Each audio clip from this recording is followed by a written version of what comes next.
On parle souvent de burn-out au travail, d'épuisement professionnel. Ça peut être le cas également pour votre couple. Est-ce que c'est la lassitude, les nombreuses années qui peut-être, se sont emparées de votre couple ou de peut-être de moins maintenir l'étincelle? Est-ce que les enfants également ont pris peut-être plus dans votre quotidien de place que pour votre homme, votre conjoint? On va en parler. Je m'en remets toujours à elle quand il est question de ce genre de questions-là, justement. Elle est psychologue. C'est Christine Pagé qui est avec nous. Salut, Christine. Oui, allô, Alex. Merci de prendre le temps de nous parler.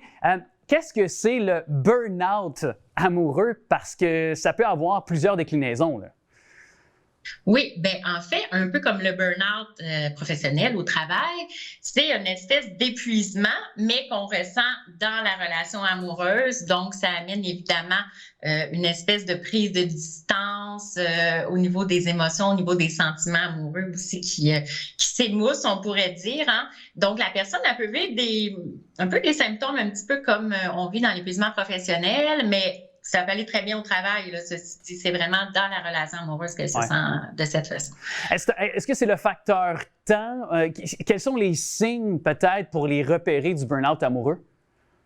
Oui, bien évidemment, le temps, c'est rare qu'on vit ça dans les tout premiers mois, premières années d'une relation. Sinon, pose-toi des questions. Quand le désir et la passion est là, c'est beaucoup, beaucoup plus rare. Donc, c'est sûr, l'usure du temps, tout simplement, le fait de ne pas avoir beaucoup de temps, justement, ensemble, en couple, hein. Évidemment, quand on a des jeunes enfants, ça peut amener à ça parce qu'on a de moins en moins de temps ou on ne se prend pas de temps. La perte de l'intimité physique, hein, des fois avec le temps, la fatigue, l'épuisement, que ce soit à cause du travail, comme je disais, des jeunes enfants, on a de moins en moins de relations intimes, sexuelles, d'affection, même se tenir la main en marchant, se coller devant la télé. Donc, ça amène cette espèce d'éloignement. Donc, c'est ça, il y a beaucoup de facteurs qui peuvent expliquer ça, là, évidemment. Là. Oui, puis peut-être aussi, tu sais, des fois on dit de passer du temps ensemble, mais des fois aussi que la personne soit toujours dans la cellule familiale, n'ait pas d'exutoire à l'extérieur pour elle-même, tu sais, du temps pour soi, un sport, une manière de socialiser autre que d'être toujours dans cette même cellule familiale. J'imagine que ça aussi, ça peut être un facteur déterminant aussi là, pour avoir peut-être un burn-out ou non, là. Exactement, ça fait partie des stratégies, en fait, à utiliser pour, dans le fond, c'est un peu drôle à dire, pour se rapprocher, parfois, il faut s'éloigner. Donc, aller chercher de l'oxygène à l'extérieur du couple ou de la famille, de la maison, que ce soit par une activité sportive, artistique, des rencontres entre amis ou tout simplement du temps juste pour soi, pour méditer, pour faire de la lecture, peu importe ce qu'on fait. Mais oui, c'est extrêmement précieux d'avoir sa propre autonomie, en fait, affective et pas toujours être dans la bulle de l'autre. Ouais. Est-ce que c'est aussi, quand arrive ce genre de moment-là où on se remet en question dans notre couple, est-ce que c'est aussi bon de se poser la question sur se dire que veut-on vraiment dans notre vie amoureuse? Parce que parfois, ça part de soi aussi, notre propre insatisfaction. Puis si on n'a pas défini qu'est-ce qu'on voulait vraiment de notre vie amoureuse, c'est peut-être une bonne question à se poser ou... Oui, tout à fait. Mais je pense que c'est important de se pencher ou repencher à nouveau sur nos valeurs profondes parce que c'est important d'avoir des valeurs assez similaires avec notre conjoint, notre conjointe et effectivement nos besoins. Qu'est-ce qu'on recherche? Est-ce que c'est plus un besoin d'affection, de reconnaissance? Des fois, il y a des gens qui se mettent en couple parce qu'ils veulent absolument former une famille, mais une fois que la famille est formée, il arrive quoi avec le couple? Ou une fois que les enfants sont partis de la maison, ça aussi, on peut voir des crises à ce moment-là dans le couple quand les parents se retrouvent seuls à la maison et là, ils sont moins des parents, ils redeviennent un couple. Donc, c'est tous des moments dans le développement, dans les phases de développement du couple là, qui peuvent amener cette espèce de crise conjugale, finalement. D'ailleurs, on en a parlé un peu avant de pouvoir se jaser devant les caméras, mais toi, ça arrive dans ta pratique en tant que psychologue que tu rencontres, là, que tu fais une sorte de médiation avec les couples, justement.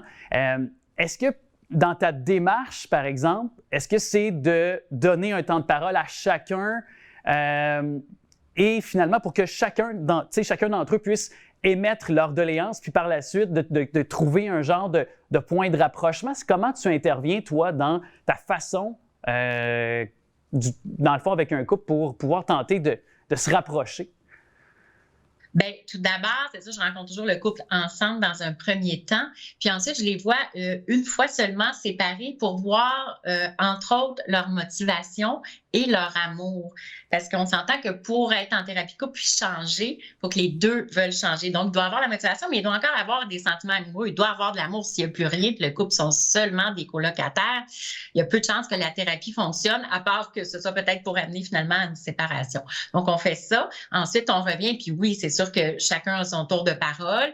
Ça peut arriver qu'une rencontre, c'est plus madame, l'autre rencontre, c'est plus monsieur qui va parler, par exemple. Mais habituellement, c'est assez bien équilibré, là, je dirais.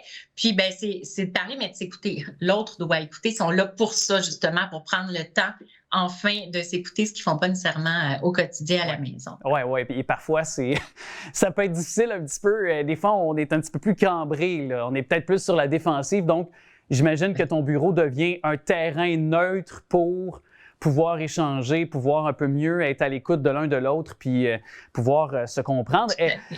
Évidemment, il nous reste encore un petit peu de temps, puis on pourra en parler plus longuement lors d'une prochaine chronique ensemble, Christine, mais je voudrais juste qu'on prenne ce moment-là qui nous a octroyé pour parler un petit peu du burn-out parental. Est-ce que c'est lié avec le burn-out amoureux? Est-ce que ça peut devenir une espèce d'effet boule de neige si jamais l'un et l'autre n'est pas, disons, réglé ou au diapason? Bien, ça pourrait. Effectivement, qu'on peut vivre les deux en même temps, comme séparés aussi. C'est-à-dire que un parent pourrait vraiment vivre un épuisement parental par rapport à des enfants, parfois des enfants un petit peu plus difficiles ou exigeants, ou parce que le parent lui-même a des problèmes de santé mentale, dépression, anxiété, etc.